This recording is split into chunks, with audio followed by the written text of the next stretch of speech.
भारत शांति चाहता है, लेकिन भारत उकसाने पर हर हाल में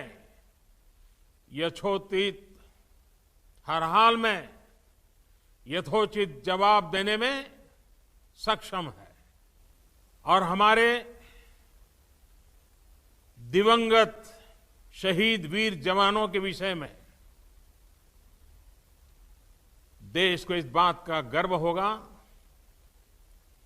कि वे मारते मारते मरे हैं। जहां कहीं हमारे मतभेद भी रहे हैं, हमने हमेशा ही ये प्रयास किया है कि मतभेद विवाद न बने, डिफरेंसेस डिस्प्यूट्स में न बदले। हम कभी किसी को भी उकसाते नहीं हैं, लेकिन हम अपने देश की अखंडता और संप्रभुता के साथ समझौता भी नहीं करते हैं। मैं देश को भरोसा दिलाना चाहता हूं, हमारे जवानों का बलिदान व्यर्थ नहीं जाएगा। हमारे लिए भारत की अखंडता और संप्रभुता सर्वोच्च है, और इसकी रक्षा करने से हमें कोई भी रोक नहीं सकता। इस बारे में किसी को भी जरा भी भ्रम या संदेह नहीं होना चाहिए।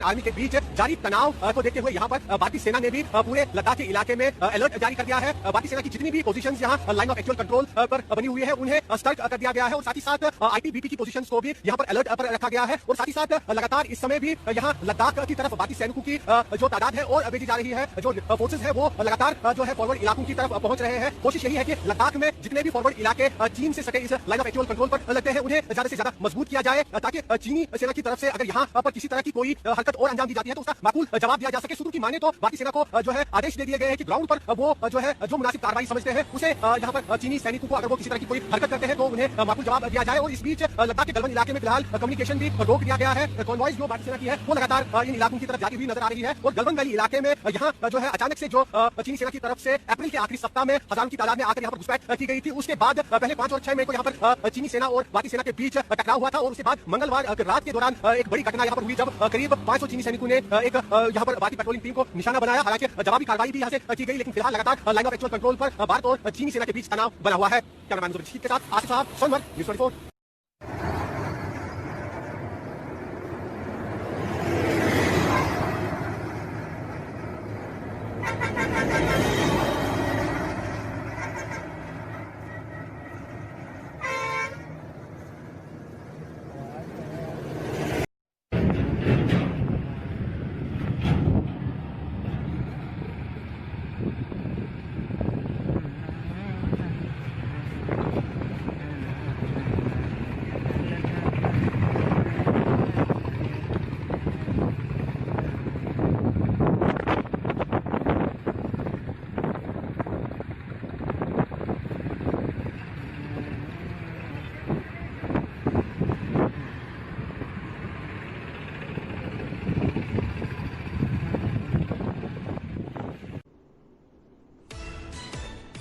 Just wondering what kind of deterioration further could actually happen in this regard. It's incredible that something like this could happen. Gaurav, thank you very much, but continue to stay with us.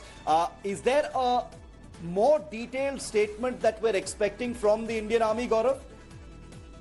Shiv, hopefully as the situation develops, we will get more information from the army. As you well know, you broke the story, Shiv. Source-based information started coming in earlier this morning, but we were not going on air with it till the time the army came out officially with a statement, for the simple reason that, the Chinese used and try and misuse every bit to their advantage, and the effort was to ensure that the sanctity of the LAT is restored as quickly as possible, which is what the Indian Army has been constantly telling us, that the government is ensuring that the sanctity of LAT is restored, but India, as you well know, Shiv, is now deployed and prepared for any eventuality, hoping, of course, against hope that the Chinese will see reason and withdraw.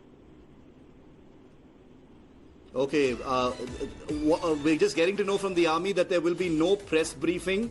There isn't going to be any further statement, at least for the moment now. But Gaurav, you know, given the fact that there have been several military meets between the both sides at every single level up to the Lieutenant General level, this is a highly, highly disturbing comment on the volatility of the situation on the line of actual control.